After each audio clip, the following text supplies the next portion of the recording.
and welcome to this week's episode of Not D&D. I'm your host Jessica from EN World, and joining me this week we have Ed from the Era D20 game Shades of Vengeance. Thanks for joining us, Ed. Hi everyone. It's actually Era D10. I'm just going to have to correct you on that because otherwise people try and pull out a stack of D20s and get very confused. Oh, did I say D20?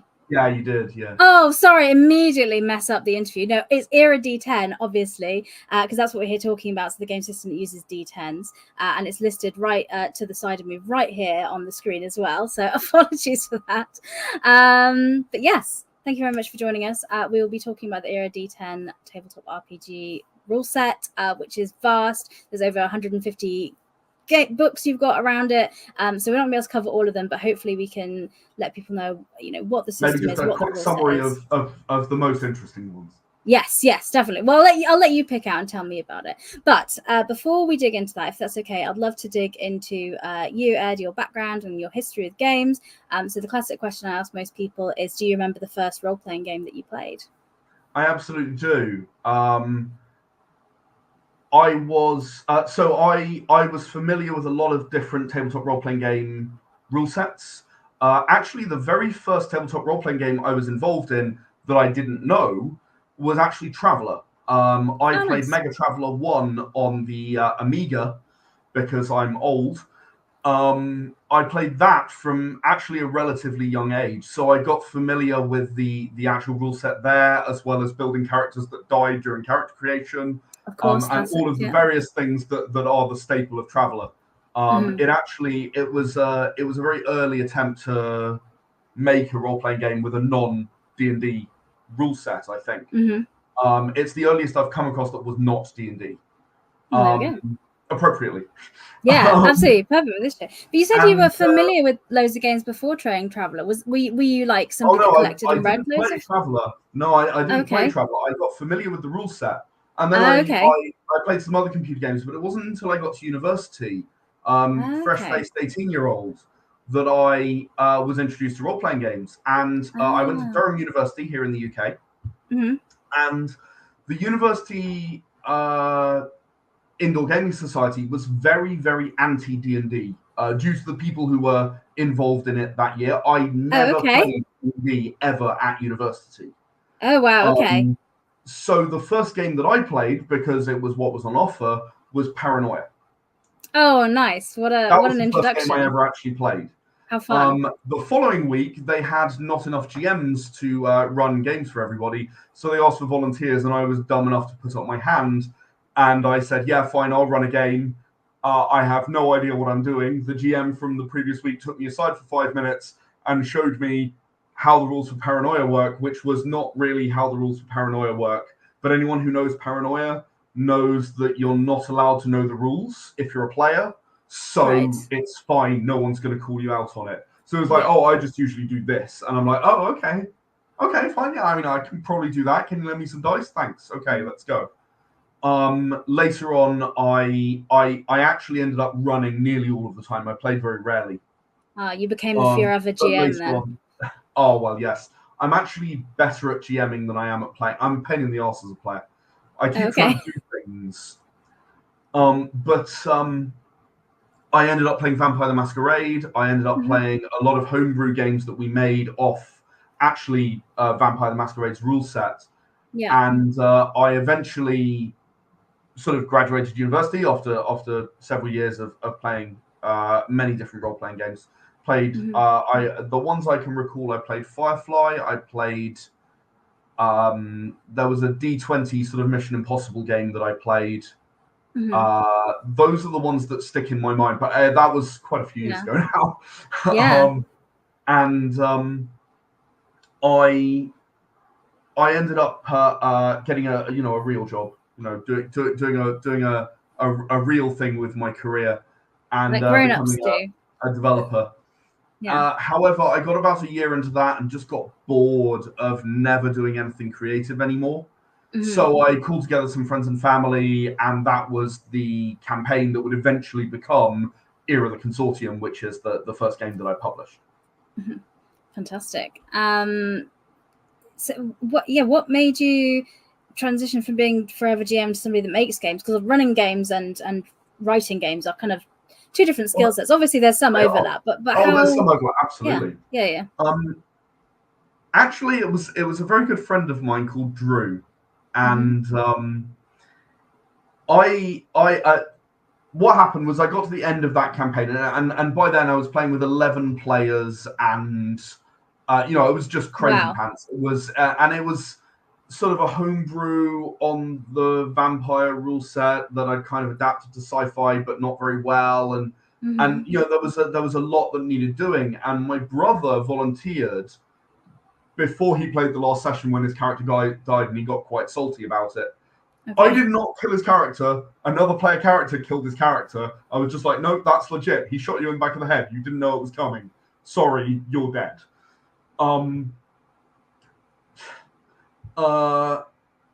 He said to me he would run the next campaign if I wrote down the rules for him.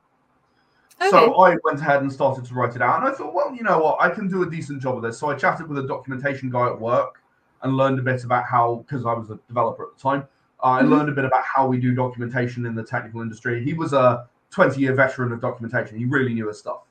So I took some advice from him. I started to write it out, and I just happened to have a chat with my friend Drew, and he said, Ed, he looked at what I'd done, and he was like, Ed, I know Kevin Cepeda from Palladium, and in my opinion, you should publish this. I think it's pretty damn good. So I went, okay, cool. I mean, it can't be that hard. And that's ultimately where Era the Consortium came from. Amazing. Which was a game that I worked a lot with Drew on the initial version. I went around and I wasn't a very confident story writer at the time. So although I wrote 2/3 of it, there was some that are the stories. There's quite a lot of fiction in here. I should explain that. There's 500 years of playable history. The idea being that you can play any subgenre of sci-fi with this game. So if you want to do the Star Trek thing, you can do that. If you want to do the Star Wars thing, you can do that. If you want to do the Firefly thing, you can do that. If you want to do Starship Troopers, you can do that. You just jump in a different place in the history. There are actually 40 plus, I believe it's 45, but don't quote me, subgenres of sci-fi in this book. Oh, amazing. And I'm a lifelong sci-fi fan. I've always loved sci-fi. So I didn't want people to have to sit down and read a history book. So what I did is I told the story of the history through the eyes of the people that affected that history. So you've got a series of short stories. It's about, in the core rulebook, it's a little more in the definitive. In the core rulebook, it's about 300 short stories, which tell these 500 years of history, sort of the important events that go on and help shape it, as well as obviously summaries of what's going on and how you'd run a game in that era. Hence the name Era the Consortium. That's actually where Era came from. Oh, okay.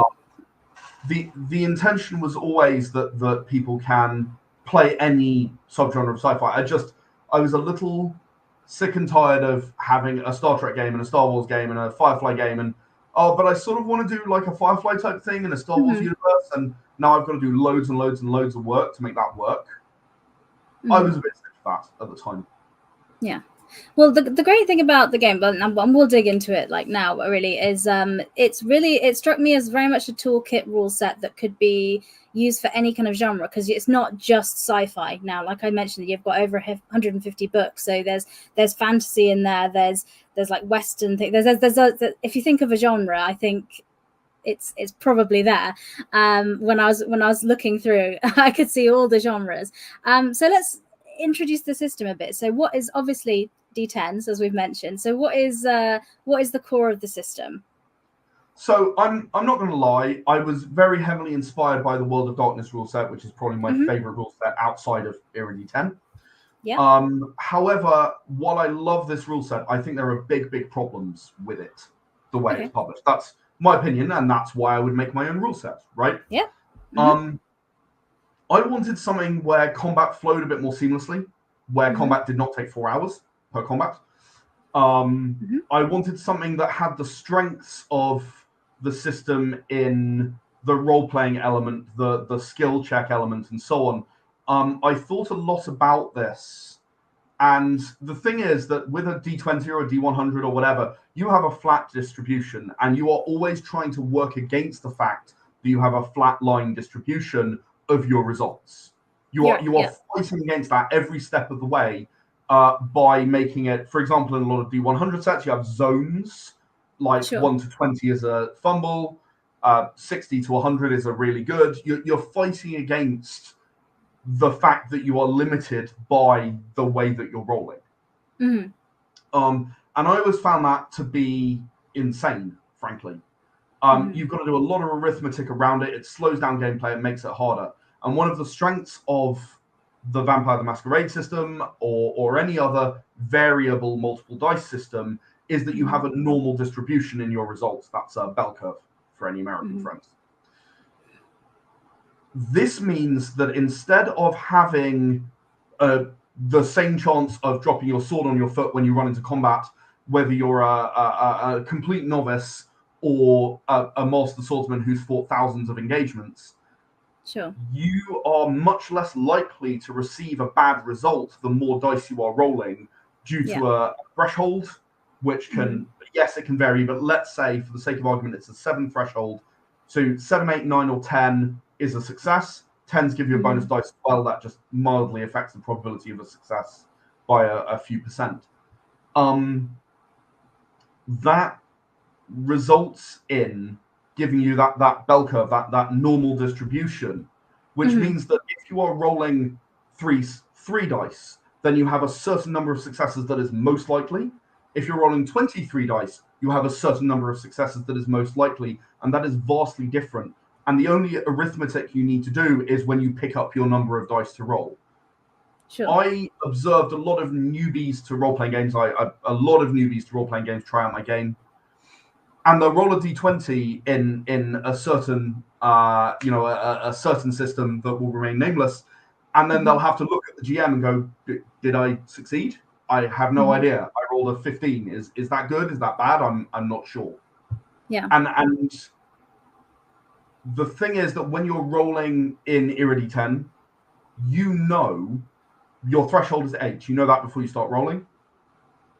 You know if you're seeing a lot of 8s, 9s, and 10s. You know if you're seeing a lot of 2s or 1s or 3s. The other thing that, just in case there are any Vampire the Masquerade fanatics, and good on you, it's a great game, I removed the rule where a 1 removes a success, because that actually breaks the bell curve. It's okay. Actually, like, reality, to be honest, reality is a bell curve. You when you do something 100 times, you will find that there is a bell curve on how well, if you could measure successes from a role-playing game, you would find that it's a bell curve. Reality is a bell curve around your level of skill. You'll sometimes do way better, you'll sometimes do way worse. A well-modeled role-playing game rule set should reflect reality pretty well. And as I say, I find with a single dice system, you've got that flat line distribution. With, say, systems that do 3 dice, that has the same exact problem, unfortunately, as a single dice system. It's not actually fixing that problem. It's just a single dice system by another name, so that you've got 3d6. So because anyone can find a d6 of 3d6 in their house. Yeah, sure. Well, I think reading through it got the sense to me that it was a system that wants you to be able to do the thing. So like you say, removing the 1, it wants you to say yes, and like sometimes it'll be yes and or yes but it very much wants to go, sure, you want to do the thing, go do the thing. Here's a role that can let you do it. That's these 2 skills are the most appropriate things I can think of. This attribute, this skill, are the 2 most appropriate I can think of for this. I mean, I get some crazy stuff sometimes, and I love it. Just recently, I was running a game of Era Forbidden, which is a post-apocalyptic game where angels and demons have arrived on basically modern Earth. It's not actually Earth, because I don't set any of my games on Earth, because that's just not the way I build settings. Because we live here and that's boring. Let's go somewhere else. Exactly. Basically, angels and demons arrived and started knocking the crap out of each other. So there's a big war, but you are a small party. It's designed for 1 or 2 players and a GM. It's designed for deliberately small groups. and someone grabbed a demonic hellhound and squeezed its backside to make it breathe fire at another demonic hellhound and used it as a flamethrower. Okay? Because why not?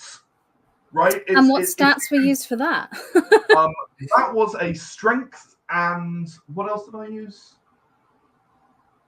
I forget. I think it was a strength and brawl. No, dexterity and brawl. It was a dexterity and brawl. Because you have to squeeze it in the right place, right, to make it breathe fire. So I'll trust you on that. I've not done it myself. But then, well, I mean, I've never squeezed the backside of a hellhound either. But I made an educated guess. Sure. I've got a 3-year-old, so. Fair enough. So that's kind of the core, rule around it and why you chose it. But you mentioned about combat as well, how you wanted to not make that last a really long time. You didn't want that to be a slog. What did you do with the game set to make that happen? So I actually took a bit of inspiration from Warhammer on this one. Warhammer 40,000. I played it when I was a lot younger. And the Eldar Star Cannon is what stuck in my head for whatever reason while I was trying to come up with a way of dealing with combat. Because combat in a lot of systems is whittling down the health. It's very slow. And even mooks, if you get bad rolls on mooks, you can just cause problems that take forever to solve. You want to have a big epic battle, but you actually spend 6 hours fighting mooks. Yeah. So what I did was I added something I call a kill threshold to combat. And what happens is for combat you will roll something. For example, you're shooting someone, it might be wits and gunnery. Oh, you've got grapple up there. That'll do nicely. Let's say you are approaching grapple in such a way that you are sort of dodging out the way and you're sliding out the way. You're sort of doing a Greek wrestling thing. Okay? So it's dexterity and brawl rather than strength and brawl for the sake of this example. I should say that one of the things I did in the rule set is something that a lot of people house rule in Vampire again. There's no specific link between an attribute and a skill. It's whatever attribute is most appropriate and whatever skill is most appropriate. Rather than going, oh, it's always strength brawl. One of the things that I don't like as a GM, I don't like min-maxing. I think that it's bad. I think that it leads to a very boring, I'm going to do the same thing every time I approach this situation. Sure. And I don't like that attitude. So this game is very specifically made to make min-maxing a bad idea. Right.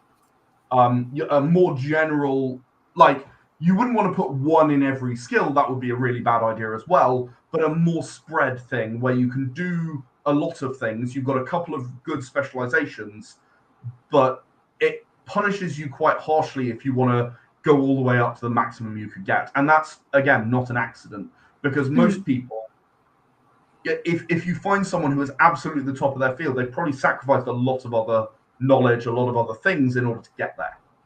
Again, I was always thinking while I was making this about simulating life. Yeah.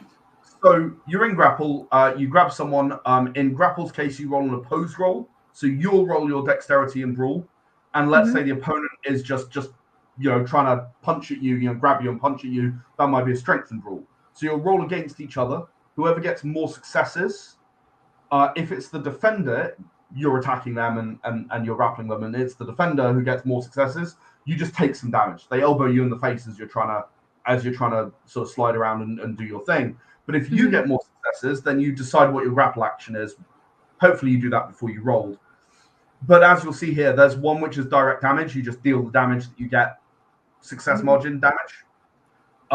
There's breakneck. You can take those dice that you rolled as a success margin and roll them. And if you roll a 9 or a 10 in this situation, you break their neck and they fall dead to the floor. Oh, wow, nice. Just instantly. You can hold still. If you're the active combatant and you don't want to be in a grapple, you might want to wriggle free. That gives you sort of strength and dex and brawl, so you get more dice to try and wriggle out. Because otherwise you can get trapped in a grapple and you can get really stuck.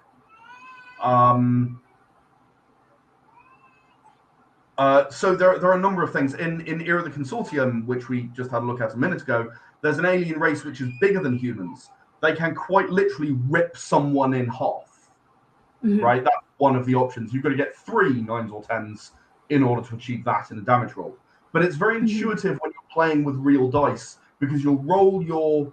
the kill threshold works in the same way as Breakneck, basically. The weapon might be better or worse at killing someone, but that's how it works. You roll your dice, the number of hits that you get, or successes, you pick up those dice. So if you roll 5 successes, you'll just pick up the 5 dice that are successes and roll those for damage.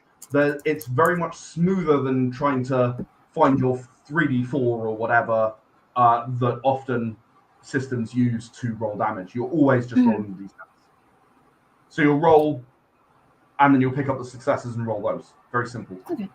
Nice. And that's just us talking about the kind of unarmed combat, looking at it there. So I think that's a really great example of how it's fun. You get to do interesting creative things. You're like, I want to do this. There's a way for you to do that, but it doesn't take forever. It's not like a really long-winded process. So that was a really good example. My aim was really that you'll have a maximum of 2 rolls to achieve whatever you want to do in combat. So the second roll being a damage roll, or a hold him still is actually a hold them still, as I wrote it there, is actually an interesting one, because off the back of winning a grapple, you then just roll a double strength to see if you're strong enough to hold them still. Oh, there we go. And how still they are held. And then when it gets around to their turn, they can try and struggle out of that, but that's a restrained status. That's got a very specific thing. You get to roll a double strength to gate that. If you can get enough successes, you can break out. Wonderful. Also, with talking about kind of combat, we've talked a bit about like characters and stats and how it works, but maybe if we move a bit into kind of character creation and what that process looks like. I've got an example of a character sheet here that I got from the Era D10 Fundamentals, which actually is a free like quick start kind of guide on the website, and I'll put the link up on the screen now and in the show notes of the podcast. So if you're wanting to get a sense of the game and read through it, that's a really good option to get on the website there. But what does character creation look like? How is that process? Is it complicated? Does it take a long time, or how do we do that? Before I answer that, do you mind if I just speak very quickly about Era D10 Fundamentals? Absolutely, so yes. If you do go have a look at Era D10 Fundamentals, and I would encourage you to, as Jessica said, it's free. It's not intended to be GURPS. Okay, I understand GURPS. I own GURPS books. I understand what they were trying to do. Era D10 is not intended to be that. I actually feel that trying to balance a stick with a laser pistol is an effort in futility, more or less. There's no real point in doing that. It's not going to come out well when you actually end up with the game. So, Era D10 Fundamentals is like, I've stripped away all of the setting stuff and gone, here is what the core of the rule set looks like. If you want to apply it, you could do. And actually, I wrote a couple of books that actually specifically rely. This is the Era Zone. It's issues 12 to 14 of the Era Zone. And I wrote 3 games where basically you have Era D10 Fundamentals and this, and you can run it. It is missing things. It does not have enough to run everything that you might want to run with a really setting-specific thing. However, it's got example character creation, it's got example equipment, it's got the full rules, it's got a little bit of an intro just to what I was trying to do with Era D10. So do consider checking it out. It is a project that was very kindly crowdfunded by some fans on Kickstarter. It would not exist and be free if it was not for that. I'm very, very grateful to those people who helped me. And if you ever come across us at a convention, such as Dragon Meet, for example, pop by. We always have a bunch of these on the table. They are free. Again, funded by that Kickstarter. We were able to print about 1,000 of them, and we have not given them all away yet. Yeah, amazing. So, character creation. Character creation varies game to game. It's not the same every time. However, I'll go through what probably the most common things are. Sure. So you'll start usually I always advise people to come up with a backstory. I always advise people to come up with like the understanding of their character before they begin putting stats in, because I think that otherwise you're doing it backwards. Sure. So who is this being you're playing? Yeah. In fact, Jessica, why don't you go ahead and come up with a really quick concept for a character that we can build? Sure. What setting are we putting it in? Should we? Oh, pick. I don't mind. Okay, let's go sci-fi because we've been talking a lot about it. So my character, in terms of a background, so she grew up on like an outpost station a bit further away from things, but was really interested by science and technology, and so spent a lot of time investigating that, and that was kind of her aspiration to get off this small back planet and do big exciting things in more exciting parts of the universe. Cool. Okay. So this character, I would immediately think, okay, they've clearly got these elements to them about, they probably know a lot about surviving in a backwater because everyone would have to, as in space, probably good in the spacesuit. Obviously science, as you said, maybe a little less on the charisma side because it's maybe didn't interact with that many people, so like is a bit confused by the way that some people in mainstream society behave. Sure. So what you do is you'd start by looking at the left-hand half of the character sheet and the attributes. That's sort of the top left half, as it were. Yeah. And you would assign in rows 6, 5, and 4 points in any order, in addition to the 1 point that already exists. Okay. So to take an example here, I might say that the top row is 6, and I would go with something like maybe even as much as 5 points in intelligence and 1 point in strength. That's extra on top of what there is now. So you'd have you'd have 2 strength, 5 intelligence, and 1 charisma. You're a bit like you've not really developed the same communication skills as you might have done. Sure. You then maybe go 4 in stamina willpower. No, you know what? I'm going to go 5 in stamina willpower because I think it would be 3 in willpower and 2 in stamina because I think you're tough. If you've grown up on this backwater, I think you're tough. I think you're self-reliant. I also think that if you've worked all your life to get away, you have some willpower going on there. Sure. And that sounds good. Maybe it's 3 in dexterity, 1 in wits, and 1 in luck. Again, that's all in addition to the 1 point that you've got there. Yeah. And that's your 6. It's literally 6, 5, 4 in this case. 6 in the first row, 5 in the second, 4 in the third. You'd then be able to add up your derived stats, which follow the arrows. Sure. You'll notice that each one has an arrow to it. However, the dexterity and wits, it's the lower of the two, which is why the arrows merge and look different. Okay. Really, I added that because I wanted it to be a reminder for people so that they can make a character. Once they know the game, they can make a character off the character sheet. Sure, yeah. Worth bearing in mind, I mentioned that you have 5 in intelligence. Once you go to 5 in intelligence, it takes 2 points. That's what the 1, 2, 3 means. It takes 2 points to get the 5th point in intelligence. Okay. So you've actually spent 1, 2, 3 for 5 points in intelligence to get to that 5 intelligence. Okay. Moving on to the skills on the right-hand half, you get 11, 7, and 4 in Era of the Consortium, specifically. Now, Rule, maybe a little bit. Maybe you've got 1 rule. Maybe you've done it for a hobby. I got bullied. If you're going to be a scientist, you probably have a bit of investigation, say 4 points. I don't think larceny is likely to be a thing based on what you described because you would want to keep your nose clean so that you get out of the place. Melee, probably never needed it unless you decide you did some fencing or something. Stealth, probably not. Survival, well, we've got 5 points used so far, so I'm going to make this the 7 and say you've got 2 survival. You know your way around a spacesuit. You know what you're doing. You've never really been in danger, but you know what you're doing to survive in space. And indeed, let's say you're a biologist, for the sake of argument. You didn't say what kind of scientist you are.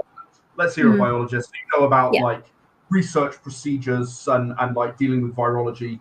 I've just decided this outpost you grew up on is like a remote virology outpost where they kind of deal with infectious diseases and find cures. Decided. Sounds good. So I like that. So then we're moving on to technical, and based on your discussion of the character, it's probably the 11. So you've probably got 3 in computer. I would. So Era the Consortium does not have a drive skill; it's got a pilot skill.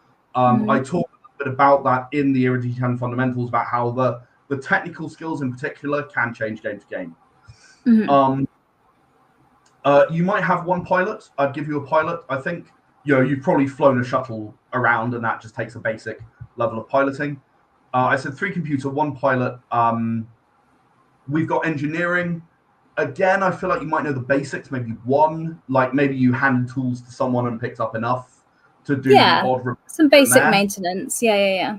But I feel like the headline of your character is going to be medicine, right? We've just said virology, it's the thing. So if I'm counting right, we've got 5 spent. That leaves us 6 points, and I'm just gunnery. Would you have any gunnery? No, I'm going to say no. I don't know. Okay, let's go with no. No. So you've got 6 points to spend. 5 of them can go into medicine. Oh, sorry, that would be 6 points to have 5 in medicine. I'm very sorry. So, yeah, that seems like a pretty solid thing for this character that we're describing. And then we get to interaction. And despite the fact you have 1 charisma, I feel like esteem might be something you've earned the respect of your colleagues and the scientific community, perhaps. You're clearly an experienced and talented virologist. You might have a little bit of instruction. Maybe you've been a senior technician somewhere. So let's say 2 in esteem, 2 in instruction. 1 in esteem, 2 in instruction, 1 in persuasion, perhaps.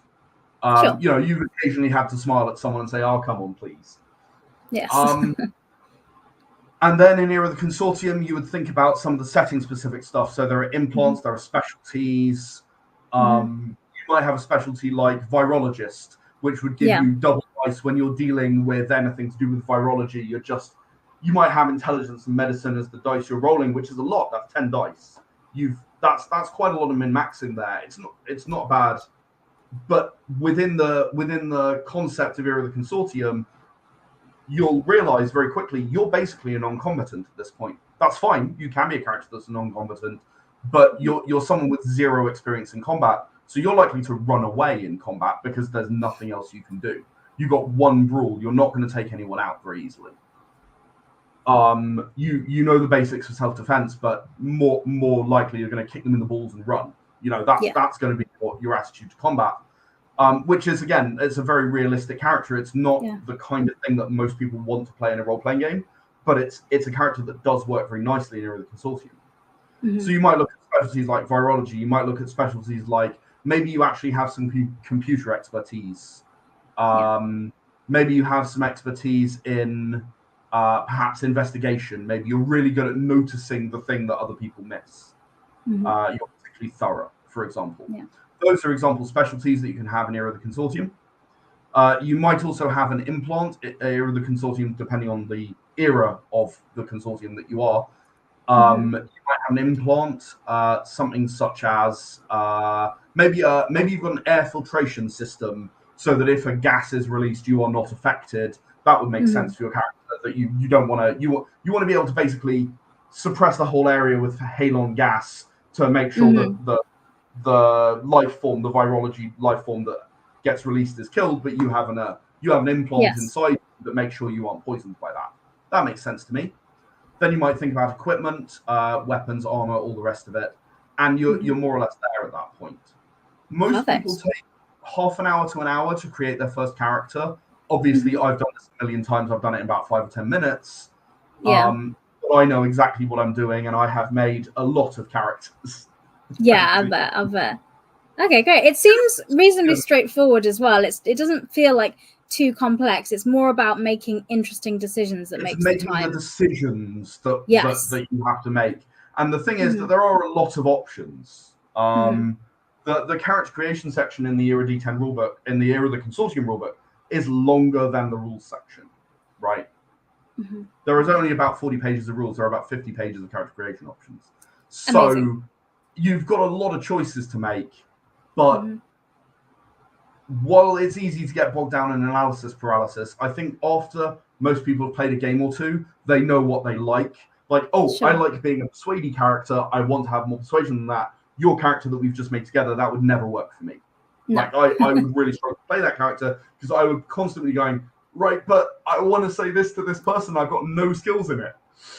I love playing socially incompetent people.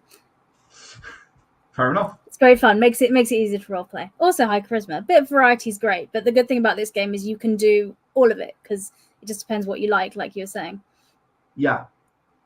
So looking at the games, as we've discussed, as you mentioned, the Era D10 fundamentals you can get, and that gives you like a flavor for what the system is. But if you're really wanting to play, you do better to get one of the books of a setting that jumps out at you and kind of, vibes with what you're wanting to play. Can you talk about some of your favorite settings or some of the different books to show the variety in the system and maybe what different rules they bring to the to the game? Absolutely. You know what? I'm going to try and run the gamut, and you're just going to have to stop me if you need me to stop. I'm going to Okay. try. Right? All right. Era of the Consortium. As I mentioned, hard sci-fi. It's got aliens. It's got implants. It's got spaceships. It's got it's got critically acclaimed spaceship combat, where everyone takes a station in the ship and has their own job. Very much inspired by Traveller, which did the same thing, and also inspired by one of my favorite games growing up, which was Star Trek Starfleet Academy, which is a very old game now from the 90s. Sure. Era Liars is a game where you are not adventurers because adventuring sounds dangerous and you like your limbs. So instead, you go into a tavern and tell a story of your amazing adventures that totally did happen and get showered with the golden glory that you deserve. It's very much a storytelling game. It's very, very relaxed and casual. You just tell the story of your adventures and the GM plays as the audience. It's sort of like, if anyone knows Baron Munchausen, it's like a team version of Munchausen, right? Like you all work together against the GM who plays as the audience. You sort of pick up for each other when you make a mistake or when you get the roll wrong. For example, the barbarian might say, "Oh, yeah, I'm so strong. I punched the dragon in the face and it fell unconscious," and he loses his roll. So then the rogue will go, "Yeah, he thinks he did, but really I stabbed it in the backside with a sleeping poison." And I just let him think back. Yeah. So you can sort of pick up after each other if you make a mistake, which is great fun. You can spin some amazing yarns. Era the Empowered is a superhero setting, which, similar to Era the Consortium, aims to deliver any subgenre of superhero setting that you might want to do. So Atlantis attacks, or the Old Gods return, or I don't know, Assassin's Guild come and try and assassinate all the Empowered, or the Empowered department becomes a government department and funded by the government with all the black projects and stuff and all of that sort of thing. You can play any subgenre of superhero story within Era the Empowered. Nice. Era Survival is a survival horror game, and I really do mean survival horror in the traditional Resident Evil 1 sort of sense. You are looking at every single bullet you have and going, do I fire it or do I run? Whenever you enter combat. The world ended 100 years ago, and humanity is now dying out, becoming infected overall. In another 100 years, there probably won't be any humans left. However, people still want to live.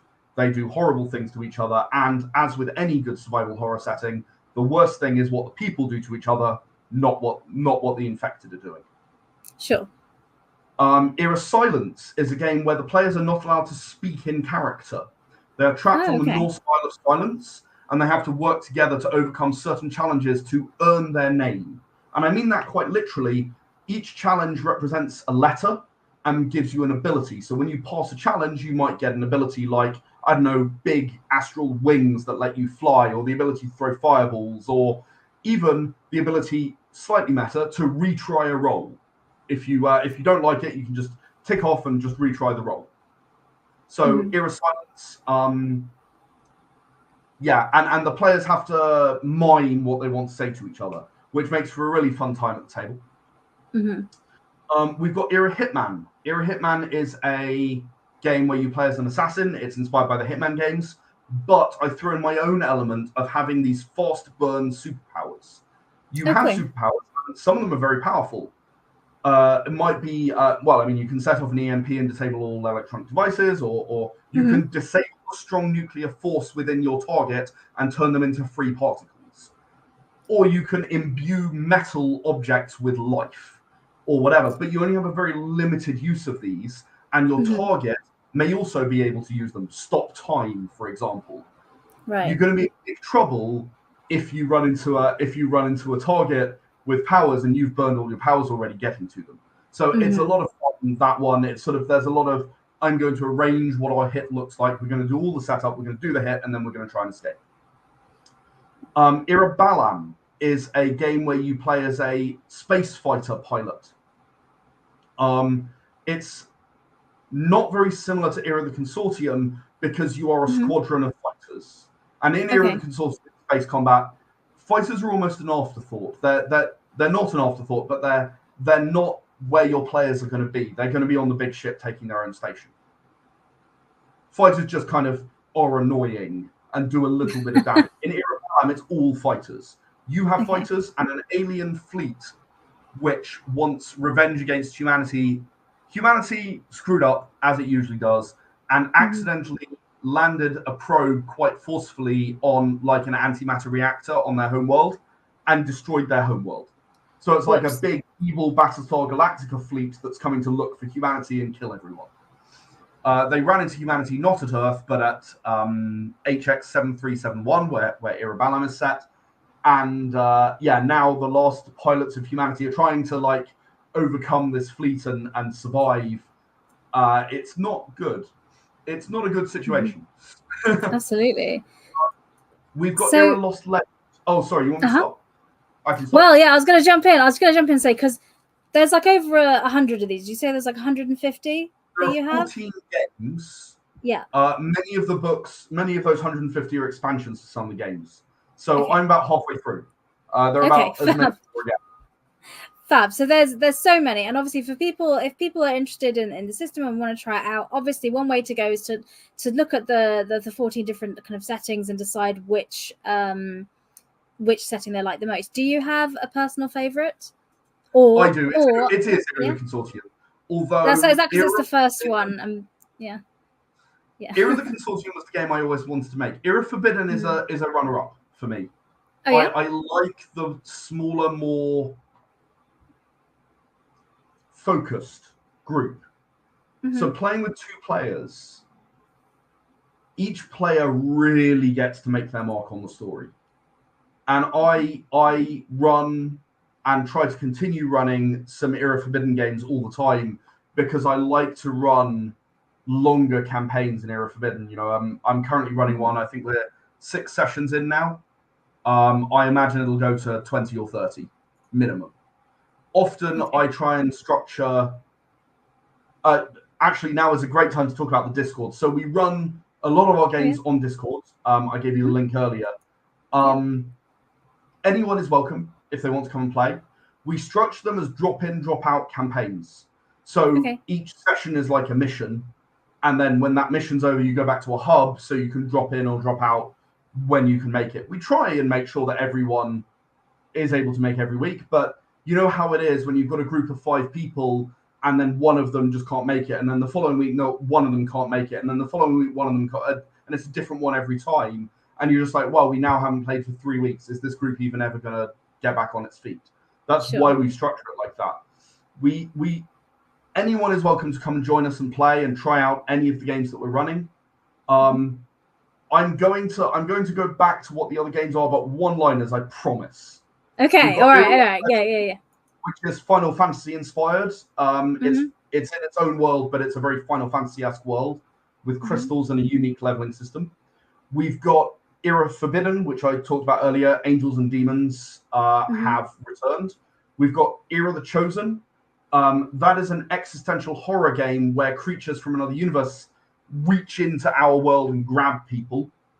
They go missing, and there's a big war against those creatures to try and drive them back by the few people who can see them, the Chosen. We've got Era Dead West, which is based in the same universe as the Chosen, in fact, where incubi come out. It's sort of based in a similar sort of universe, but it's the Wild West, where this same sort of thing is happening. People, cattle, they're all getting grabbed by these horrible creatures. That's the image you've got in the background there.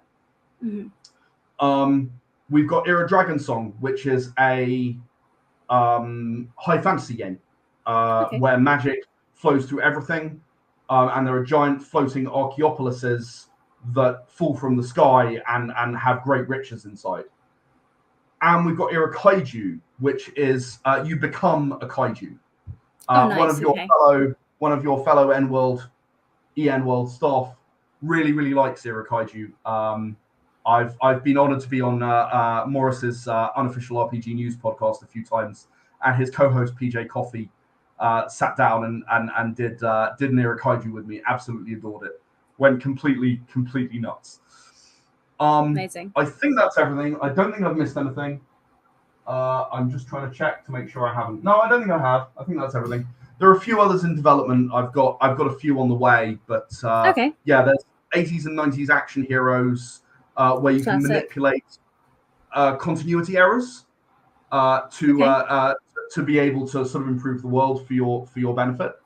Mm-hmm. And there's a Dark Souls game, or Dark Souls-esque game, I should say, that I'm nearly at the end of now. That's coming soon, I hope. But Fantastic. Yeah, you can do anything with the rule set, as you pointed out. There's no end to what you could actually do with the rule set, and each one of these has their own rules that bring this to life. I talked about the limited ammunition in Era Survival. There's also a karma system, which is not alignment, it's the results of your actions, not what you intend going in. So you can intend good and do bad, and have evil karma as a result. My first character in that game accidentally blew up one of 3 helicopters in the world, denying many people medical supplies, because that's what it was going to be used for, and therefore had massive evil karma, despite never really intending to do anything bad. The result opposed the intention. That's a good. Yeah. Amazing. So there are loads of things that you can do with Era D10. It's each game has its own unique charm, and everyone has a different favorite. Is there one you would say, and maybe this isn't the case, if somebody's new and they're wanting to try this out, is there one that you'd recommend for like people that are new to the system, or is it really any of them? That I have sat down. So I often run a table at MCM Comic Con here in London, and I have sat down complete newbies who've never played a role-playing game before, never even heard of a role-playing game before, and they have the rules in 5 minutes. Because as a player, It's not hard. It's count the strength, count the brawl, roll the dice. How many 7s or better did I get? It's not complicated, especially with pre-made characters. Yeah. So really, choose the world that sounds like most fun to you. We've got a request a game channel on our Discord, and as I said, everyone is welcome. So join us, look at what we've got scheduled in the game schedule. If you want something else or you want to join one of those games, let us know. You are very welcome to join us. Fantastic. And if you're listening to the podcast, the link to the Discord is in the show notes. And all the games can be picked up at era-games.com, which is on the screen if you're watching, and linked in the show notes if you're listening. Because the best way to support indie tabletop RPG creators is to buy their stuff. Absolutely. And it's worth saying that most of these games have a $4.99 digital version of a player's guide or a pocket rulebook or whatever that you can get hold of. It's not expensive to have a go. No. Absolutely. Ed, we're coming up to the end of our time, so I want to say thank you for coming on and sharing the Era D10, I said then. Oh my goodness. The Era D10 Rule Set with me and everyone listening. Like I said, if you're at all interested, go to era-games.com and check out all the different settings that are there, and in the fundamentals it is also free for you to download if you want to find out a little bit more before you choose which setting is the right one for you. But Ed, before you go, I do ask everyone if they have any recommendations for any other tabletop RPGs, and the rules are it can't be a game that you've made and it can't be D&D, of course. Obviously. I'm going to cheat and give you 2 anyway. I've mentioned them both That's already. Fine. If you like horror, World of Darkness has been around for as long as it has for a reason. It is solid. Don't get in combat. That's the one piece of advice I would give you. Don't get in combat. Literally do anything else except combat. Talk your way out of it. Secondly, no, I'm lying. I'm going to do 3. Okay. Secondly, Eclipse Phase is one of the most fun sci-fi games I ever played. It's a really, really fun idea. It's a D10 percentile system. And if you go nuts with your character, we actually, one of the other characters played an AI that lived in my head and kept me, like, was my character was a pop star because, Okay. obviously. Yeah, sure. I see that. And the AI's job was to keep me sane and keep me under Right. control. And basically, he lived in my head and had no body. And finally, paranoia. Now, I don't recommend it for campaigns because you end up with a bit of bad blood after a while because you go around killing each other quite a lot. But for a one shot or a bit of fun or a break, it's silly, it's sci-fi, it's fun. And for anyone who doesn't know paranoia, here is my one sentence pitch for that game. You are one of the survivors of a nuclear holocaust, but you're not a person, you're a clone. And there are 6 more clones of you. You are hired by Friend Computer, who is as a troubleshooter, which means you find trouble and shoot it. Love it. If people are interested in learning more about paranoia, we have an episode on that on Not D&D, so you can go back and listen to a full 30 to 60 minutes, how long we're talking about it there. Those are some great recommendations, Ed. Thank you so much. But yeah, thank you so much for coming on the show and talking about the Era D10 games. Looking forward to seeing the new ones that come out. And yeah, hope to have you back on another time when you've got something new to share. I would absolutely love to. Fab. All right, great. Well, and thank you to everyone that watched and listened. That's all for this week, but we will be back next week. Thank you very much. Bye. Have a lovely weekend, everyone.